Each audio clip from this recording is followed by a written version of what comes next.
Seja muito bem-vindo ao canal da Igreja Amor Sem Fim. Eu sou o pastor Henrique, aqui é a pastora Andréia e é uma alegria ter você aqui conosco. Se você busca uma resposta de Deus, essa palavra é para você. Você sentar, abra a palavra do Senhor lá no livro de Lucas, de capítulo 16, versos 16. Lucas 14, né? O verso 16, 14, verso 16. Deixa eu fazer essa leitura com você e daí depois nós vamos para a palavra. Aleluia. Todo mundo achou? Diga amém. Quem achou? Glória a Deus. 16 diz assim, ó. Porém, ele disse. Quem disse? Jesus disse. Amém?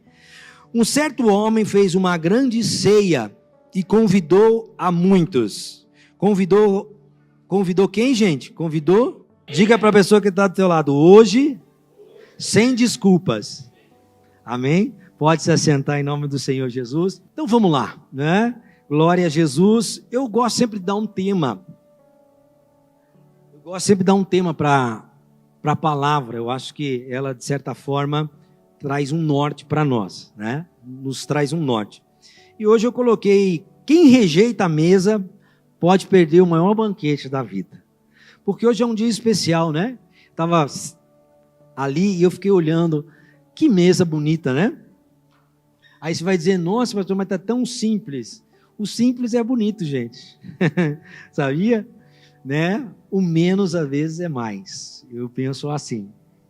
Mas não é por isso que eu achei bonita. É porque o que está sobre ela tem um significado muito grande para mim e para você. Amém? Tem um significado espiritual.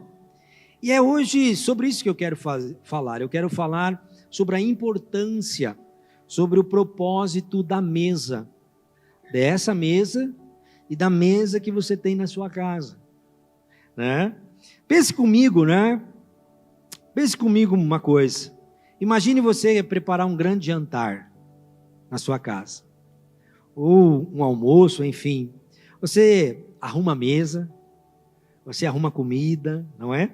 Tudo fica pronto, tudo está preparado. Você prepara com amor, amém ou não amém? Quando você convida alguém para sua casa, é ou não é? Você faz o teu melhor. E aí, de repente, você escuta as pessoas responderem: olha, eu não posso ir. As pessoas a darem desculpas.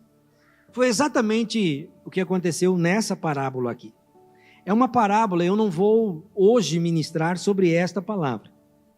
Hoje eu não vou mergulhar nela, eu só estou pegando ela para ressaltar a mesa. Quem sabe na próxima Santa Ceia eu mergulho de cabeça em todo esse contexto da parábola, assim como a gente fez domingo passado nas outras 3 que pregamos aqui. Mas hoje eu quero o contexto da mesa. Hoje eu quero o contexto das desculpas. Hoje eu quero o contexto que existe uma mesa preparada, mas que muitos de nós damos desculpas para não assentar na mesa. Essa parábola não fala apenas de um jantar, ela fala de um convite especial de Deus para a minha vida e para a sua vida. Amém? Você crê assim? E olha, eu vou dizer para você, o maior problema não é Deus convidar. Olha, o maior problema não é Deus convidar, o maior problema é o homem não aceitar o convite de Deus. Então eu quero nesta manhã que o Espírito Santo trabalhe na sua vida, para que a hora que chegar esse momento tão lindo de assentar à mesa, você possa se assentar. A mesa na Bíblia, quando você olha a mesa na Bíblia, gente, a mesa na Bíblia nunca foi só um imóvel, pastor. Nunca foi só um imóvel. A mesa na Bíblia é um altar disfarçado, você sabia? É um altar disfarçado. A mesa na Bíblia é um lugar onde nós sentamos e decidimos destinos, nós alinhamos destinos. A mesa é um lugar de aliança, a mesa é um lugar de reconciliação, a mesa é um lugar de perdão, a mesa é um lugar de restauração. Esse é o significado de uma mesa. A mesa, na cultura bíblica, você não somente sentava, no caso, mas com quem você sentava havia uma representação. muito importante. Então, sentar à mesa, olha só, eu quero que você entenda o contexto espiritual de hoje, nós aqui, Santa Ceia, mas o contexto também seu fora daqui, lá na sua casa. A mesa com quem senta na mesa com você significa você dizendo para outra pessoa: eu me relaciono com você, eu tenho comunhão com você, eu tenho com você uma grande amizade. A mesa representa isso. Por isso que Jesus foi tão criticado. Por quê? Porque ele sentava à mesa com os pecadores. Porque ele sentava à mesa com os publicanos. Ele sentava à mesa com aqueles que a religião excluía. Por isso que Jesus foi excluído. Porque ele entendia o significado de sentar a uma mesa. Então, mesa sempre foi, grave isso na sua cabeça, mesa sempre foi um lugar de recomeço. Mesa é isso, é algo poderoso estar sobre a mesa, é um lugar especial onde coisas profundas acontecem com a gente. Por quê? Porque é na mesa que as famílias se reencontram. É ou não é? É na mesa da sua casa que todo mundo senta para almoçar, para jantar, para conversar, para ter comunhão. Se não é, deveria ser. Não é no sofá, não é na cama, não é na frente da televisão. Se nós nos reunimos aqui hoje, em dia especial, a uma mesa, é porque o Senhor nos convida a sentar a esta mesa. Então a mesa é onde as histórias são compartilhadas, onde as reconciliações acontecem, é onde as alianças são renovadas. Antes de eu entrar aqui, conversando com o Sandro falou: pastor, essa semana, se você quiser, nós podemos sentar à mesa. Ele nem sabia. Nós podemos sentar à mesa com outro pastor, que assim como você, iniciou um processo, né? Com igreja, nós podemos sentar com ele. Essa semana ele está disponível. Ele falou que quer compartilhar as dores, as dores do ministério. Eu achei que ele ia falar as vitórias dos negros. Não, as dores. É na mesa que nós renovamos a aliança, é na mesa que nós compartilhamos. E a Bíblia tem um significado forte, dá um significado forte para a mesa. A mesa representa a comunhão com Deus. Hoje estamos aqui porque nós temos comunhão com Deus. Quando você levantar o cálice, quando você levantar o pão, você levanta o sangue, você levanta o corpo de Cristo, representado nessas duas figuras. Por quê? Porque o Salmo 23 fala que Ele é que prepara uma mesa para nós perante aos nossos inimigos. Olha que coisa linda! Aí você fala: pastor, eu sou inimigo? Não, eu estou usando o Salmo 23 para te dizer que quem prepara a mesa é Deus. Independente se é para os nossos inimigos ou se é para nós, amigos, irmãos, membros de um corpo de Cristo, é Ele que prepara a mesa. O próprio Deus é quem prepara esta mesa espiritual para mim e para você, todos os meses. Quando Deus prepara a mesa, ninguém impede o banquete. Essa mesa está preparada hoje para nós. Então eu quero mencionar aqui algumas coisas, alguns lugares que a mesa é importante, Bianca. A mesa é um lugar de aliança. Diga comigo: lugar de aliança. A mesa foi onde Jesus partiu o pão na última ceia. Lembra lá? Naquela noite registrada em Lucas capítulo 22, ele registra, eles não estão fazendo só uma refeição. Jesus não está fazendo só uma refeição com os seus discípulos. Ele está dizendo, ele prepara uma mesa, porque é um momento poderoso, é a última ceia. Ele sabe que é a última ceia. Os discípulos não sabiam, mas ele sabe. E ali Jesus representa nesse momento, naquele momento, a nova aliança com os seus discípulos. Então, ou seja, ele sabia que a cruz estava próxima. Guilherme, ele sabia que ele ia morrer, mas antes da cruz houve o quê? Uma mesa, ou seja, antes do sacrifício houve uma comunhão. Isso que é maravilhoso, quando nós entendemos o contexto espiritual do significado do que é hoje ter uma mesa preparada. Sabe, Jesus estava dizendo para aqueles discípulos: vocês vão falhar, vocês vão errar, vocês vão pecar, vocês vão cair. Vocês vão me abandonar. Vocês vão. Mas a minha aliança com vocês não está baseada na força de vocês. A minha aliança com vocês está baseada no meu sangue.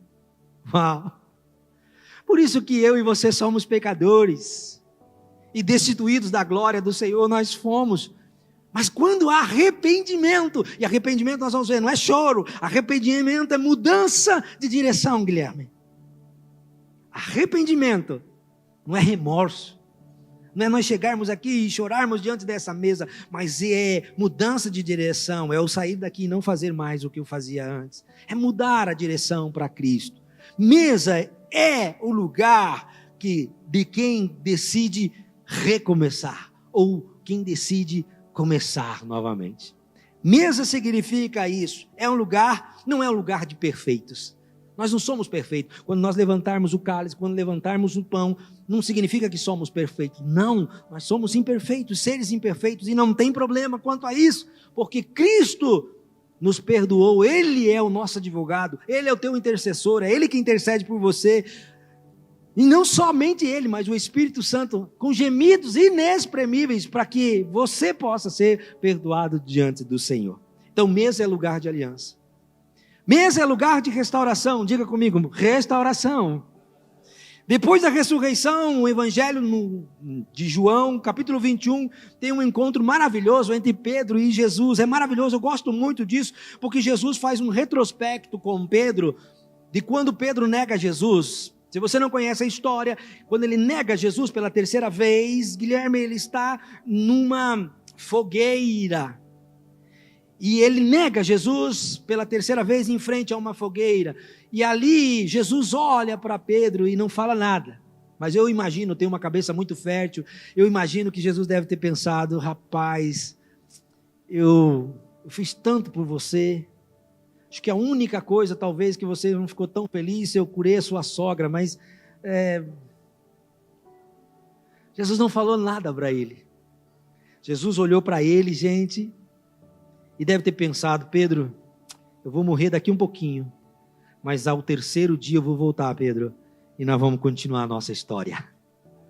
E isso acontece ao terceiro dia, depois Jesus retorna, e Pedro agora voltou às suas atividades normais, à sua pescaria, mas olha o que Jesus faz, ele prepara na beira da praia uma fogueira, e eu entendo que nesse momento eles estavam comendo peixe, eles estavam comendo pão, a Sagrada Escritura, e eu imagino que lá tinha uma mesa, porque você come aonde? Em mesa, E eu imagino que lá foi um momento de mesa de Pedro, e Jesus chega para Pedro e pergunta, Pedro, tu me amas? Pedro, tu me amas? Pedro, tu me amas? 3 vezes, e Pedro responde, claro, Senhor, que eu te amo. Olha que coisa linda, Jesus restaura Pedro, não foi no templo, não foi na multidão, mas foi numa mesa improvisada na praia. Jesus prepara o peixe, prepara o pão e chama Pedro para comer, e olha que coisa linda, ele chama Pedro porque ele tinha um propósito na vida de Pedro. Porque antes de restaurar o ministério de alguém, antes de restaurar o ministério, Jesus restaura o relacionamento. Antes de Deus fazer algo na sua vida, que você anseia, que você deseja, restaura o relacionamento. Deus não restaura você e a mim aqui em cima desse púlpito, mas Deus restaura muitas vezes em uma mesa. Quantas mesas eu já tive com pessoas que eu tive que restaurar relacionamentos, que eu tive que restaurar. É uma história poderosa, e tem mais, eu vou falar de mais uma poderosa mesa. Segundo Samuel, capítulo 9, existe uma linda história, um homem chamado Mefibosete, filho de Jonatas, neto de Saul, estava esquecido numa cidade chamada Lugar da Miséria, Lodebar. Ele foi esquecido, ele era aleijado, e quando Davi soube dele, disse algo extraordinário, está escrito lá, ele diz assim para Mefibosete, quando ele encontra com Mefibosete, ele diz assim, você, a partir de hoje, comerá na minha mesa. Pastor, eu não conheço a história de Mefibosete. Vá atrás para você ver que coisa linda. Mefibosete era aleijado. Ele caiu quando criança, ele se machucou. Eu não vou entrar no mérito aqui, mas o que eu quero dizer é que na mesa de um rei, limitações não definem quem nós somos. Talvez você esteja pensando, pastor, eu sou um ser limitado. Eu tenho falhas, eu tenho erros, eu caí inúmeras vezes. Mas na mesa do rei não tem definições para quem é limitado.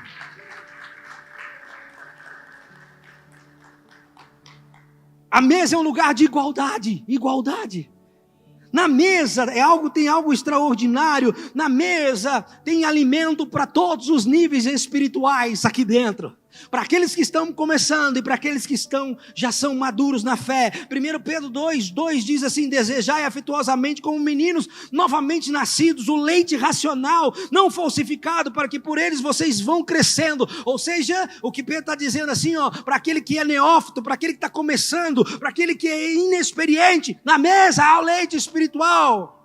Fazendo uma analogia do bebê, cadê a pastora Juliana, do bebê que vai ser alimentado pelo leite materno. O início de todas as coisas. Mas também há leite, mas também há alimento sólido para aqueles que são maduros. Hebreus 5,14, ele fala assim: mas o mantimento sólido é para os perfeitos, quais têm a razão e o costume, têm os sentidos exercitados para discernir tanto bem quanto mal. Porque você começa não sabendo, mas Deus começa depois, ao longo da tua caminhada, revelando, tornando você maduro, e você já começa a entender uma palavra como essa, e você já começa a ver o evangelho de uma forma diferente. Então, na mesa do Senhor há igualdade, há alimento para todos os níveis espirituais. Ninguém precisa sair daqui hoje vazio, Bruna. Ninguém precisa e não vai sair vazio. Por quê? Porque na mesa de Deus há alimento suficiente para toda a igreja. A mesa é um lugar de relacionamentos. Fala para a pessoa que está do lado: a mesa é lugar de relacionamentos. E aqui eu vou um pouquinho, porque eu quero ir um pouquinho a mais. Eu quero falar da sua família, eu quero falar dos seus amigos, eu quero falar dos seus irmãos. Na mesa é lugar de relacionamentos. Você sabia que os relacionamentos não acabam por falta de amor? Você sabia que os nossos relacionamentos muitas vezes não acabam pela falta do sentimento amor? Não é por isso que eles acabam. Sabe por que eles acabam? Por causa da falta de mesa. Sabe por que há divórcio? Porque os casais não sentam à mesa para conversar. Sabe por que os filhos vão para a rua? Sabe por que os filhos vão para as drogas? Porque pais não sentam com os seus filhos junto à mesa para conversar. Porque existe ausência de conversa. Existe ausência de comunhão. Existe ausência de se assentar e olhar nos olhos. Sabe, lá em casa nós temos uma mesa. Hoje ela é maior, hoje ela é grande. Mas no início de tudo, Davi, né? no início de tudo, era uma mesa redondinha assim como essa, um pouquinho maior que essa. Eu botava na minha cozinha, Lers. Quantas conversas eu tive com a Andréia naquela mesa redonda. Quantas conversas difíceis. Quantas conversas que nós tivemos que olhar um no olho do outro. Quanta dureza, muitas vezes. Mas olha o que diz aqui, escute isso. Quando a mesa acaba, o diálogo morre. Por isso que nós temos que ter esse tempo de mesa. Porque se o diálogo morre, o coração se distancia. E quando o coração se distancia, o amor esfria. Então, quando a gente atende família, a primeira pergunta que fazemos é: quanto tempo de mesa vocês têm? Durante a sua semana? Durante a sua convivência? Por quê? Porque o problema não é a traição. O problema não é o roubo. O problema não são as drogas. O problema é quando começa você a caminhar sozinho. Quando você começa a caminhar sozinho. Quando você não tem esse tempo de comunhão. Quando nós não temos esse tempo de mesa aqui e depois, né? Quando nós não temos esse tempo, quando nós não caminhamos juntos, nós caminhamos sozinho, é que é o problema. Mesa é lugar de relacionamento. Mesa é lugar de reconciliação. No Antigo Testamento, fazer aliança envolvia refeição. Por isso que os crentes comem. Você quer ver você falar que tem comida? Meu Deus do céu! O povo vem mesmo e vem com força. Irmãos, eu vou falar um negócio para vocês. Depois nós vamos para uma mesa, uma segunda mesa. Mas não precisa comer com força. come bem light, está todo mundo em regime, que eu sei, glória a Deus. Mas vamos voltar ao Antigo Testamento. As alianças eram feitas junto na refeição. Hoje há dentro de muitas casas uma guerra, mas uma guerra silenciosa. Por quê? Porque não há grito, não há briga, porque não há mesa, ali. E cada um agora toma o seu destino, cada um no seu quarto, cada um com a sua agenda, cada um com os seus afazeres, cada um nos seus celulares, cada um nos seus sofás. Gente, o seu sofá pode ser o sofá mais caro dessa face da terra, mas ele não é mais importante do que a sua mesa. A mesa, ela não tem valor numerário, a mesa tem valor espiritual. Essa mesa que está lá na sua casa é para você usufruir. Pastor, mas é só uma mesa igualzinha essa aqui tua. Pois se assente à mesa. Se assente à mesa. Por quê? Porque quando a mesa acaba, os relacionamentos adoecem. Quando a mesa acaba, gente, tudo ao redor fica difícil. E quando a mesa acaba, o que prevalece muitas vezes é o orgulho. Mas com a mesa o amor revive. Então, se você quer ter hoje uma vida restaurada, uma casa restaurada, restaure primeiro na sua vida a mesa. Restaure a mesa de Cristo, porque quem não tem tempo para uma mesa vai sofrer as dificuldades e as agrúrias que este mundo oferece. Por isso Deus está te chamando à mesa. Por isso uma vez por mês nós estamos aqui frente à mesa, porque eu entendo que este tempo é um tempo de igualdade, comunhão, restauração, transformação. Amém ou não amém? Então Deus nessa noite, né? Pregando bastante de noite, nessa manhã está dizendo: voltem à mesa. Diga para quem está do seu lado: volte à mesa. O inimigo não precisa destruir a tua casa, gente. O inimigo não precisa destruir a tua casa, sabia? Sabia que parte das coisas que acontecem não é o inimigo? Somos nós mesmos que destruímos. O inimigo não precisa destruir a sua casa, ele só precisa tirar a mesa da sua casa. O inimigo não precisa destruir a igreja, ele só precisa tirar a mesa, porque se ele tirar a mesa, ele tira a comunhão, ele tira o relacionamento, ele tira. Se ele tira a mesa, eu já falei aqui, o diálogo vai embora. Se ele tirar a mesa, ele tira a tua conexão, ele tira a tua comunhão. Se ele tirar a mesa, ele tira tudo isso, ele tira a aliança. Se ele tirar a mesa, ele tira tudo isso. Mas hoje Deus está dizendo: volte à mesa, porque todas as vezes que você decide se assentar à mesa, Ele vem e se assenta com você. Todas as vezes que eu decidi assentar à mesa, vai haver reconciliação, vai haver perdão e vai haver recomeço. Coisa linda é recomeçar na presença do Senhor, né? Eu sei que não é fácil. Cuidado, meu querido. Cuidado com as mesas modernas que estão por aí. Nós temos muitas mesas modernas. Nunca tivemos casas tão confortáveis, mas famílias desconectadas.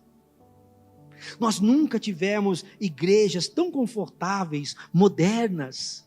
Nada contra, eu não estou fazendo uma apologia, entenda, eu quero ter uma igreja confortável, eu quero ter uma igreja com estacionamento embaixo, no subsolo, eu quero ter uma igreja com um mezanino em cima, com salas para criança que tem banheiro. Deus, eu quero ter uma mesa, eu quero ter um espaço para um telão maravilhoso. Deus, eu quero lá no atual do Túlio ter uma mesa assim, um templo assim. Eu quero que ele seja confortável, eu quero que ele seja moderno, mas eu quero que as minhas ovelhas estejam conectadas. Eu não quero ovelhas desconectadas. Você entende? A gente nunca teve hoje tanta tecnologia, mas o diálogo esquecido. A gente nunca teve tanto mesas tão bonitas, mas vazias, sem a presença de Deus. Ontem eu estava falando com o Paulo, nós estávamos tomando um café com a família, e ele disse assim: pastor, uma das coisas que alegrou meu coração é pisar no templo, pisar na casa do Senhor e sentir a presença de Deus naquele lugar, porque hoje tem lugares que nós vamos, tem lugar que frequentamos, e a presença do Senhor não está lá. Irmãos, não é a música, não é a palavra ministrada, não é a analogia, não é a oratória, mas é o Espírito de Deus que faz a diferença. Não tem problema se errar, não tem problema se falhar, não tem problema se a voz falhar, não tem problema. O problema é quando o Espírito de Deus não está no lugar, não fazer parte do lugar. Ele precisa fazer, porque é Ele e não somos nós. É sobre isso. O problema não é a falta de estrutura, o problema é a falta de conexão, Bianca. É a falta de conexão. Uma geração que mora na mesma casa, convive na mesma igreja, mas vive em mundos diferentes. Este é o perigo e as igrejas não estão se atentando para isso. Uma geração que convive no corpo, membros de um corpo que convivem sobre o mesmo teto, mas não participam da mesma mesa. Que brigam por placa de denominação. Pastor, quanto me alegra ver vocês aqui, quanto me alegra, por quê? Porque não é a denominação, é o corpo de Cristo, é onde eu posso somar, é o que eu posso fazer para ajudar, porque eu entendo que Deus está no comando, é sobre Ele, não é sobre o Henrique, não é o que o Henrique faz, é onde o Henrique abre, mas é sobre o corpo de Cristo, é sobre a palavra que vai ser pregada e ministrada para a vida de pessoas.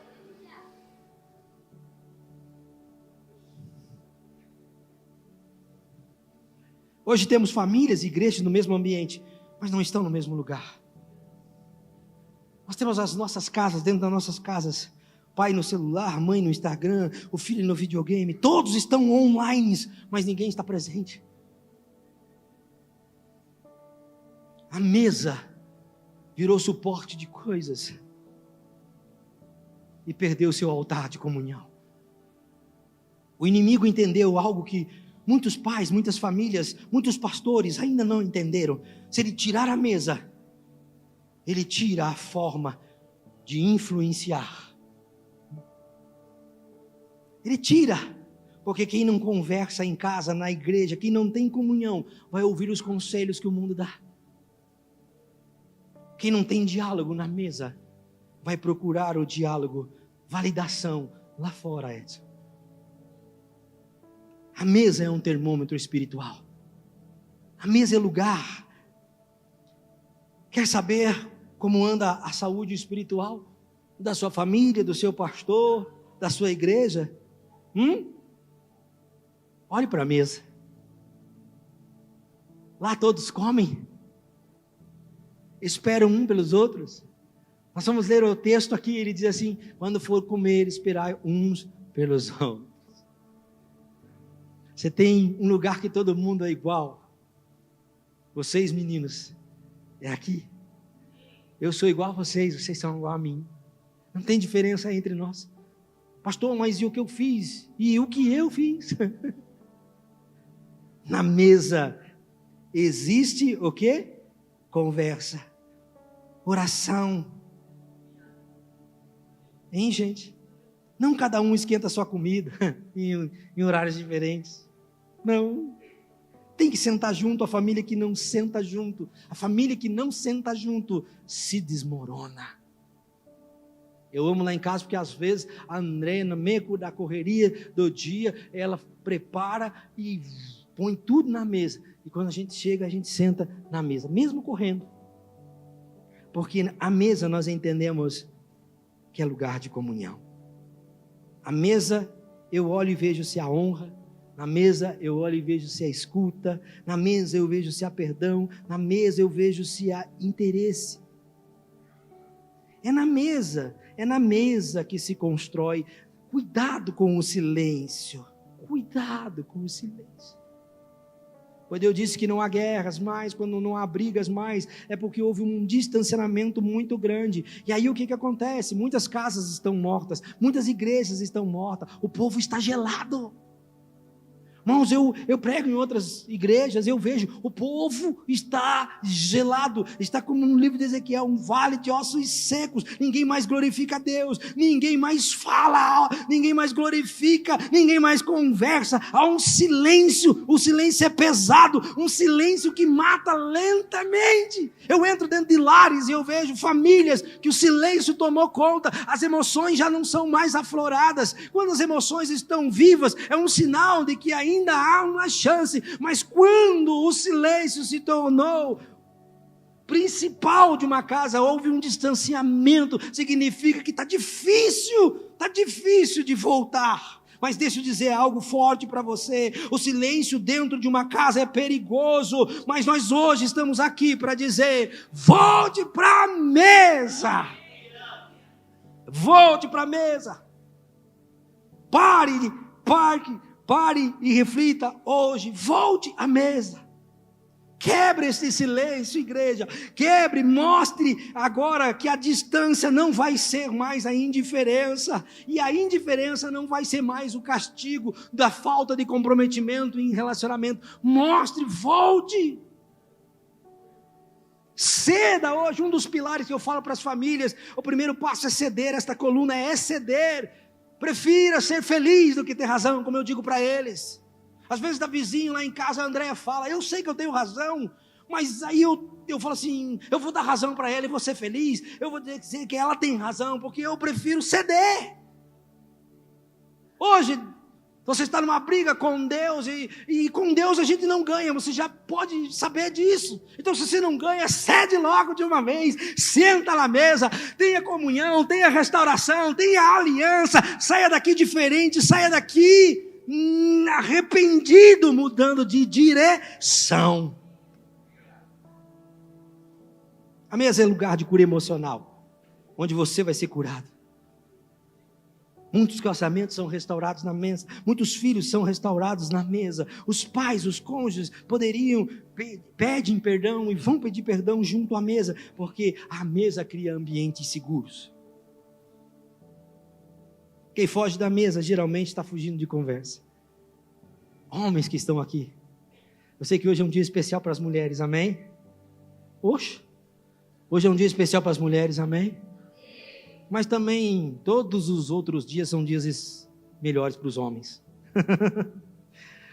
Você que foge das conversas, a mesa é lugar de conversa, homem. Quem foge da mesa, que é a mesa vazia, mas aqui não. Aqui nós temos lugar à mesa para você e para todos que ainda vão chegar. Aleluia! Então diga para quem está do seu lado, de volta à mesa. Que coisa linda. Hoje Deus não trouxe essa palavra aqui para acusar você. Concluindo, Deus não trouxe essa palavra aqui para acusar você. Deus trouxe você aqui para chamar você de volta. Pastor, mas eu já estou aqui. Mas Deus não quer você pela metade, Deus quer você inteiro. Nos últimos anos Deus tem dito para mim assim, Henrique, você sempre foi meu. Você sempre dependeu de mim. Mas eu quero mais de você. Eu estava falando para o Edson, eu quero mais de você. Eu quero dependência total agora. E olha, depender de Deus totalmente não é fácil não, viu, gente? Mas é maravilhoso. Porque toda vez que Deus quer restaurar uma pessoa, Ele começa com a mesa. Toda vez que Deus quer restaurar famílias, Ele não restaura pessoas. Ele não restaura pessoas. Olha só que interessante essa frase. Eu escutei de um grande pastor, ele fala assim, Deus não restaura famílias, aliás. Mas Ele restaura pessoas. E aí você vai dizer, não entendi, pastor. Sabe por que Deus restaura pessoas? Porque quando Deus restaura pessoas, pessoas restauradas, restauram suas famílias, restauram suas igrejas, restauram a vida de outras pessoas. Por isso Deus não restaura igreja, Deus restaura pessoas. Por isso Deus não restaura a família, restaura pessoas. Hoje eu quero fazer um chamado aqui para o arrependimento. E como eu disse, arrependimento não é chorar, né, Lance? Arrependimento é mudar de direção. E talvez hoje você precise admitir, é hora de ceder agora. Eu tenho estado ausente. Na igreja, com meus irmãos, na minha casa, com minha esposa, com os meus filhos. Eu tenho estado ausente com o meu pastor. Eu tenho estado fechado. Eu tenho estado mais conectado com o mundo do que com a minha família. Eu tenho fugido das conversas difíceis. Fugido de momentos onde eu sei que Jesus me constrange e me confronta. Hoje é isso que Deus está fazendo através do seu Filho, nos constrangendo e nos confrontando. Então deixa eu falar algo bem forte para você. Não existe restauração se nós não formos humildes. É por isso que muitos não conseguem chegar até você e pedir perdão. Por falta de humildade.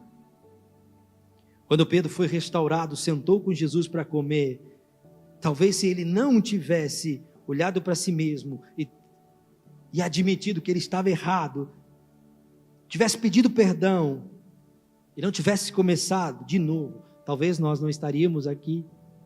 Mas hoje, imagine a sua mesa. Talvez ela esteja vazia, ou talvez não, talvez esteja cheia, mas sem a presença, fria. Talvez esteja ocupada, mas sem presença real de Deus. Mas imagine agora você sentado na mesa, mas agora Jesus sentado nela. Ele veio esta manhã aqui, ele está aqui, ele não veio para te condenar, como eu já falei aqui, mas ele veio para reconciliar com você. Ele está dizendo, se você me der um lugar, a sua mesa, eu devolvo para você a paz que você tanto necessita e busca. Então não abandone a mesa. Não abandone. Abandone o orgulho, vença ele hoje e venha, deixe o silêncio. Deus está hoje devolvendo para você a sua casa, a sua família, a comunhão. Deus está devolvendo para você hoje poder sair daqui deste lugar e dizer, hoje eu estou aqui e quero sentar com você à mesa agora, eu quero. E se você nessa manhã reconhece que precisa restaurar a sua vida, a sua casa, seu relacionamento, se você entende que você precisa voltar à mesa, se você precisa pedir perdão dentro da sua própria família, ou seja, para quem for, nesta manhã, fique de pé. Fique de pé, você que precisa hoje se assentar à mesa com o Senhor. Não é sobre exposição, é sobre decisão, gente. É sobre decisão. Sabe quantas vezes eu fiz aquilo que eu não queria fazer, mas aquilo que Deus me mandou fazer? As minhas maiores experiências são dentro da minha casa, com a minha esposa. Teve um dia que, ao meio-dia, ela preparou as coisas, tudo direitinho, como sempre faz. E eu cheguei da rua, atarefado, cansado. E aí eu discuti com ela. Fui grosso. Fui mal educado. E aí, peguei ela, deixei ela na universidade. Não disse uma palavra. Aí você fala assim, pastor, faz isso? Faz. Você faz, nós fazemos. E se não cuidar, fazemos muito mais do que isso. Deixei ela, peguei o carro, fiz a volta, peguei ali a toalha do tour e estava indo. O Espírito de Deus chega ao meu ouvido e fala assim, muito bonito o que você fez. Eu vi que você falou. Muito bonito, hein, Henrique? Tem que consertar isso. Eu falei, eu sei que eu tenho que consertar. Desde que de noite eu conserto tudo. Sou bom. De noite eu vou consertar. E o Espírito de Deus soprou o meu ouvido e falou assim, de noite não. Quero que você conserte agora. Eu falei, agora? Agora eu estou indo trabalhar. Não, é agora. É para eu voltar lá. Eu contextualizo, eu conto assim, mas é assim que eu me relaciono com o Espírito de Deus. É assim que eu falo. Não, mas eu voltar lá agora. Agora não dá. Não, é agora. Volta agora. Faz a volta e vai lá arrumar, consertar aquilo que você fez. Eu fiz a volta. Quando eu fiz a volta, ele falou assim, e não volte de mão abanando. Para na Cacau Show, pega chocolate e vai lá. Exigência? Então, às vezes, gente, o que eu aprendi com isso? Que quanto for maior o erro, maior vai ser o quê? A consequência desse erro. Consertar não é sobre exposição, é sobre decisão. Não é sobre, hoje não é dia de culpa, hoje é dia de reconciliação. Você crê assim? Amém? Esperamos que essa palavra tenha falado com você. Se Deus falou com você, compartilhe esse vídeo com alguém que precisa ouvir essa mensagem. Então, se inscreva no canal e venha caminhar conosco. E continue recebendo conteúdo que edifica a sua fé. Deus abençoe e até o próximo vídeo.